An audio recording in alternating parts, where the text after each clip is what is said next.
There's Laura Thomas and Emily Oliver, who were involved in the study as well. Oh, sorry.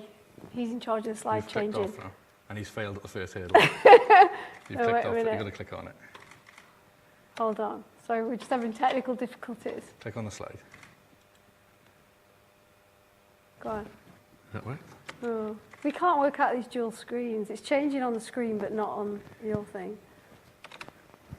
Sorry. I don't know why I've come over. I have no idea. Oh, we're on. Oh, yeah, okay, fantastic. If I recount to you the experience of Taylor and I trying to actually develop a VR app, you'll see how far we got just looking at that experience. Can't even there. run through a slide. So anyway, the background to our study was a third-year module that I teach on, health-related exercise. It's a multidisciplinary module. And as a psychologist, part of the content that I teach is all about physical activity in older adults and aging, and some of the psychological factors and barriers that are involved in the lack of physical activity and the lack of exercise that we see in older adults. And one of the key barriers that we know is the phenomenon of aging stereotypes. And this can act as a major barrier, a major psychological barrier to older adults being physically active or exercising. Now, it's not going to come as any surprise to you that stereotypes of aging in the Western world are predominantly negative. And so, of course, this affects the individual's emotions and their own psychological approach, but it also affects their behaviour and the way that other people behave towards them. And now, what we're increasingly seeing is with an ageing population, which is kind of great news, because the obvious alternative to being old is not great. With an ageing population, it means that more and more of our graduates are going to be going into careers where they're going to be working with older adults. Things like cardiac rehabilitation, pulmonary rehabilitation, and so on. And so for us, trying to put our students in a situation where we're challenging their aging stereotypes and trying to increase their empathy for older adults seems like quite a good aim of our teaching and learning experiences. So that's what led us to develop our work and our study. So there are some studies that are out there, and we've heard some kind of studies at the conference so far as well, that have tried to challenge ageing stereotypes and increase empathy in university students. And there's a range up there, and they've used different kinds of interventions. I won't go into all the details, but they've used workshops, activities, role play, and so on. And they've kind of been successful to a certain degree and with certain students. So there are some gender differences and so on. So they've been partially successful, but what we found when we looked at the literature when we started our study is that there weren't any studies that had used virtual reality to try and challenge these aging stereotypes and to use and to change and increase empathy in HE students for older adults. Therefore, our study aimed to assess the use of virtual experiences in teaching students about aging and the psychological and physical barriers older adults face to being physically active. And we had the two key objectives, which were to evaluate students' perceptions of using virtual experiences in learning about the physical and psychological barriers to physical activity, and to examine the effect of virtual experiences on students' perceptions of older adults and their engagement in physical activity.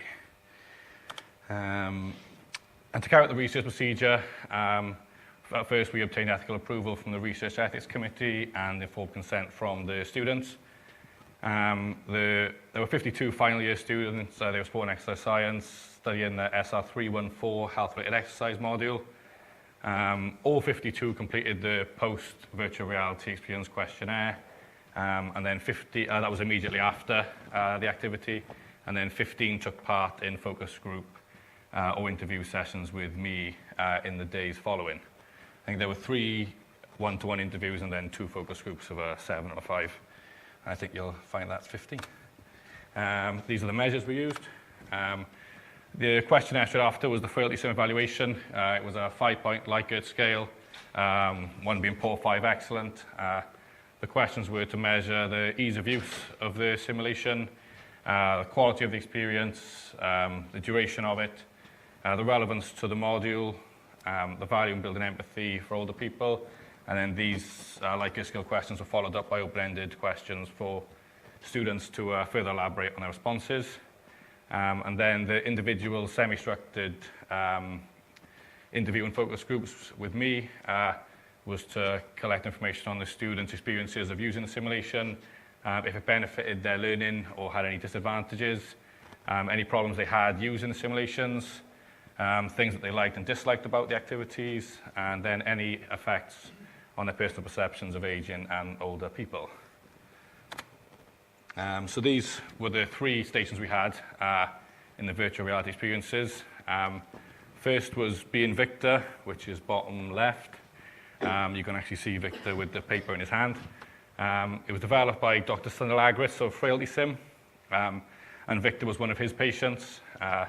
So basically he interviewed Victor and they developed the simulation. And it was Victor's flat and it had similar problems that Victor has.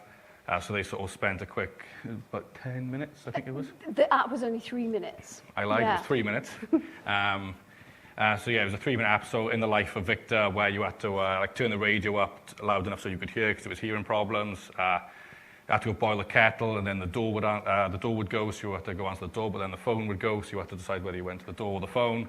And it's all made a lot harder when he moves a lot slower than some of us. And he's got hearing problems, he can't see, so it's a lot harder in his world. And then we had the 360 dining experience, which was developed by me and Jo, which basically used a 360 camera, which was placed at the end of a dinner table, and that was where the older adult would be sat. And it was supposed to simulate like a dinner scene with younger members of his family. And we tried to sort of simulate feelings of social isolation, hearing problems. We don't think we did vision with that, really. It was just just hearing problems. And the student was in the perspective of the older person. Yeah. So you sort of sat there and had dinner with your younger family members. And then the Age Booth app is just a downloadable app on any Apple device. Through the App Store, and you basically just take a photo of your face and it morphs it and makes you 40 plus years older, gives you facial features of wrinkles, grey hair, those old things. And then the analysis then, we had mean scores of the FrailtySIM questionnaire responses, and then my interviews then were recorded on a recording device and transcribed. And then there was an inductive thematic analysis of the transcripts and the open-ended questions that followed the Likert scale questions. And now I'll pass you back. So I'm going to just talk through some of the results to start us off. So just looking at the post FrailtySIM questionnaire first of all, what this told us is that the students thought it was a good experience. They thought it was easy to use. It was high level quality, so this is 1 to 5, remember, and these are the means. The duration was about right for them. Some of them wanted it to be longer, but then some of them did say, actually, that was kind of the longest 3 minutes of my life, because just being Victor and just in that restricted sort of personage was really difficult for them. So it was enough for them. They felt it was relevant for their learning outcomes, and as we'll see reinforced in the qualitative data, they did feel that it helped them to develop some empathy for older adults. So moving on to the qualitative data, when we completed the inductive thematic analysis, we've identified a number of different themes that we feel reflect the students' experiences of the virtual reality activities that they took part in. So we're just going to talk you through each of those themes now and give you some illustrative quotes.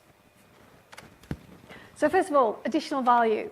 The students did talk about the additional value that this did offer to their learning experience. There's one more. Enjoyment. Now, I know we've kind of had some comments this morning about the novelty aspect and so on. And so this was a key thing that was enjoyable for the students. They'd not experienced this before. They were third years. It didn't necessarily kind of limit their engagement with the activities. They managed to kind of get acquainted with them and know what to do quite quickly, get familiarised with them quite quickly. But they enjoyed it, and that's really important. We can't underestimate, especially from a psychological perspective, the underpinning that enjoyment has for motivation and motivation has for learning. So for us, that's really important. And of course, if the students are having fun, we're having fun. So the enjoyment factor was enhanced. They also felt that the novelty of it made it something that they could engage with. And they did talk about the learning that it engendered. Now, I know we've kind of had some debate as well already about how much learning we can really measure in in a one-off session that you do with students. But for us, we haven't. They're not talking about their learning in a quantifiable way. And actually, a lot of them didn't feed this information into their subsequent coursework. Some did, and we'll talk about that in a moment. But they did feel that it helped them to understand those psychological barriers more. And from the kind of empathy perspective, that's what we were trying to encourage in our students. Regarding the Being Victor app itself, we thought it was important to focus on some of the key findings in relation to this. And so these are the kind of key themes that we identified from the thematic analysis of these data. They became much more aware of the struggles that some elderly people will experience on a daily basis, and the frustration that might engender for the people who encounter these struggles. So being unable to keep up with everything, having to cope with that sort of impaired vision, they kind of recognise the struggles that older people were experiencing around those kind of limitations. To the extent that also the app for some of them helped them to shift their perspective so that they could start to identify with being Victor and identify with his view of the world. And some of them went even a step further and actually felt like they were Victor in that sort of scenario. So we thought that was really powerful. But this student engagement was actually quite varied. So if you look at the bottom, not the very bottom, but the one just above "It Made Me Cry," we've got one student here who's illustrating that not all the students did actually manage to shift their perspective and engage with the immersive experience in the way that we anticipated. So he was very much looking at this experience from his perspective. Because, yeah, of course, if you're a really fit young sport and exercise science student, you can get across 5 meters in a very short period of time. But if you're an elderly adult with mobility problems, you can't do that. But for the majority of students, it was an intensely emotional experience. Annoyance, frustration, sadness, upset, and genuine tears in some cases. As Jo just mentioned, some of the students couldn't seem to shift their perspective. Their relevance, they had mixed responses in relation to the relevance as well. Some of the students felt that it was relevant if this was an area of work that you were going into. You can see at the top left of the screen, and then on the bottom point as well, they say about it would definitely help if you're planning a program for an elderly person. So if you were going to that sort of career post-university, they did see the relevance. But then in relation to the coursework, there wasn't as much relevance, because I think some of the students, they can select the coursework between children and old adults. So obviously for half of them it would have been, half of them it really wouldn't. And then the timing as well, some of the students, because they're third year, they're getting quite close to dissertation time, so they felt that they'd rather spend their time doing something more relevant to their final grade. And then the quality. Again, it was mixed reviews on the quality. This student on the right said that it lacked realism, and he said it didn't bring much extra benefit than just a piece of paper would. But I interviewed this student, and I think he had quite a lot of experience with VR. So maybe, I guess, if you've experienced a lot of high-quality VR, then maybe it's not as high quality. It doesn't, that novelty is gone, so it doesn't engage you as well. So maybe that was the case there. Yeah, the dinner scene as well. We had some sound problems with the dinner scene, because I know we were supposed to hamper the hearing to create some hearing issues. But we didn't factor in how many people were going to be in the actual room. So some of them couldn't really hear anything, which didn't make it seem very realistic then. It just felt like watching a video. And also, the family members in the dinner scene were from a range of ethnic backgrounds. So some of the students were thinking, how is my family from all different ethnic backgrounds? So, and they were recognized as former students too, so that was a planning problem.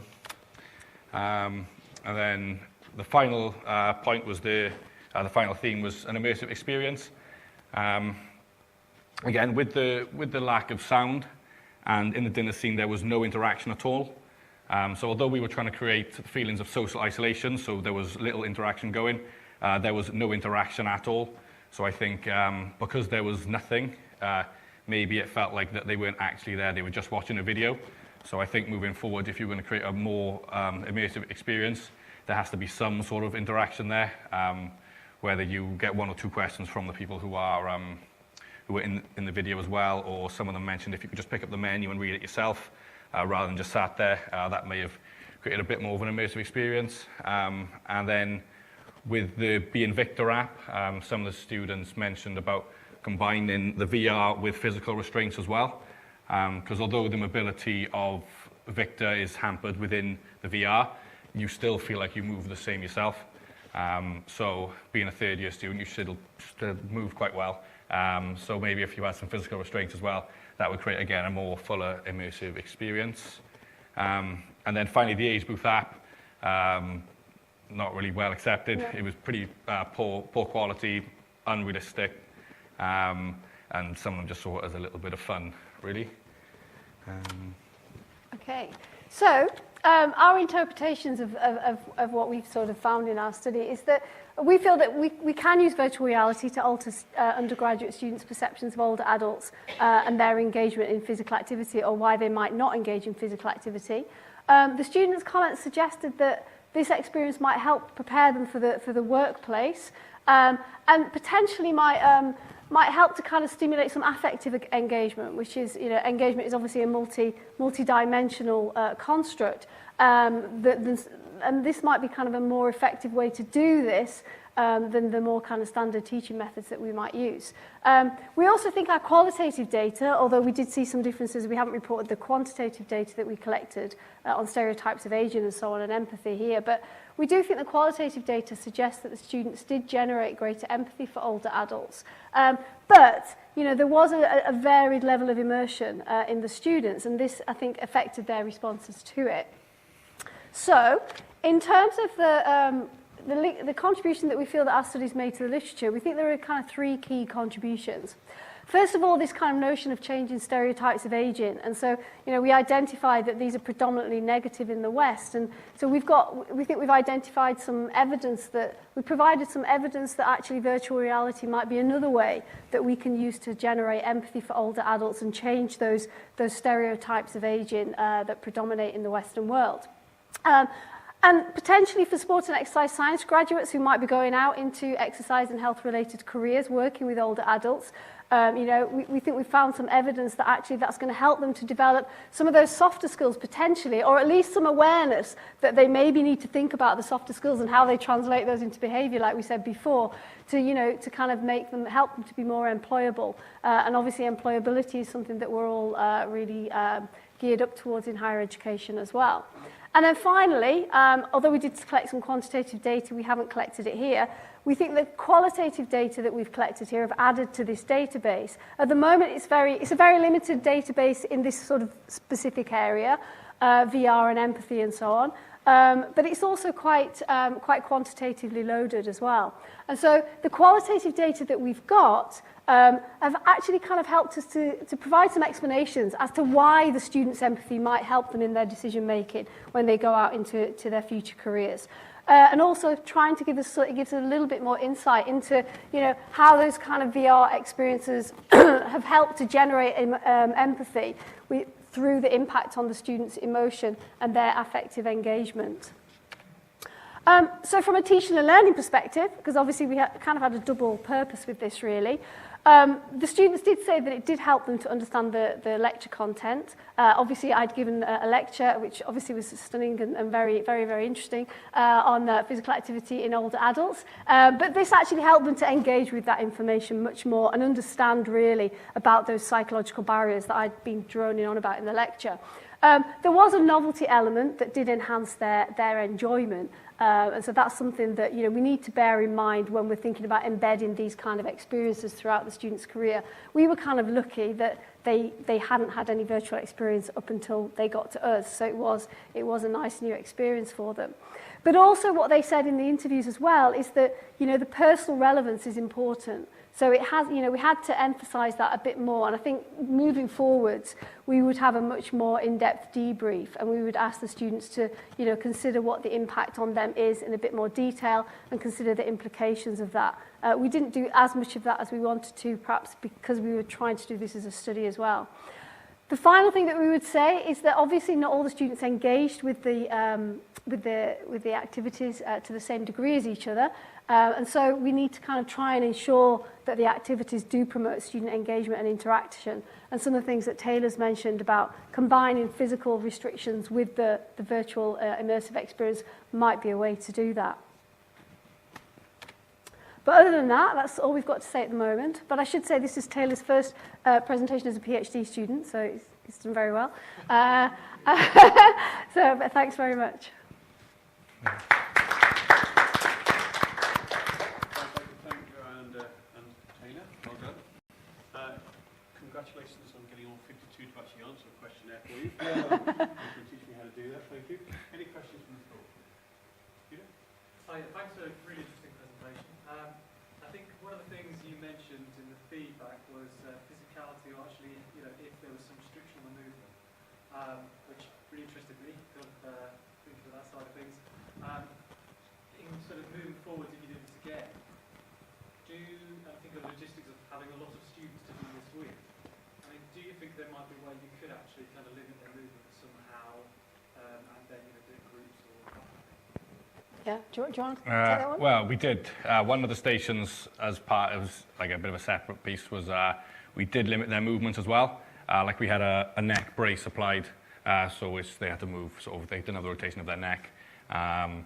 We had a breathing apparatus on the mouth, making things a little bit harder. And they had a heavy vest. Oh yeah, like a weighted vest and things. So what they had to do is they had to sort of pick things up and then weigh them and write it down as sort of just like a general kitchen task or some of that. And yeah, so I'm telling you what else we did. There's nothing around the waist, which restricted the range of movement of the arms. Yeah. So there were some things, and they did seem, that was quite popular in the interviews and focus groups. They did like that one. The one they rated the most, the best, I guess, was the being Victor. But then the physical one then was quite, they quite enjoyed that one as well, and they said that was quite realistic too. Okay, so I think taking a step further again then, could you have them sort of wearing that for 2 hours or half a day, or would that ever, I think of time taking, that's probably possible. Would you ever get to that, do you think? Do you think they'll add a lot to it? Yeah, I don't know whether ethics would let us do that. Yeah. We might damage their backs. I'm not sure, but yeah, I think you're absolutely right. It kind of gaining that kind of physical reality is really hard, isn't it? But yeah, but that going forwards, that's what we're planning to do. And so we've kind of screened out all the data about the other task that they did, because this is obviously a virtual reality conference. But yeah, I think that's something that we do want to combine the physical and the virtual. Whether we'd have them do it all day, we've not thought of that actually. It's a little bit like Ping said as well. I guess the longer you have it on for, and you experience a little bit more going on. So for 10 minutes it may not be so bad, but then when you do it for 12 hours or something, then you may realise how hard it actually is. Yeah, good point. Thanks. Any other questions? There's nothing online, I'm afraid. So I'll say just thank you very much. Thank you. You're welcome. Thank you. Thanks. Don't forget to take the mask off. Oh, yeah. So I just want to say something horrible.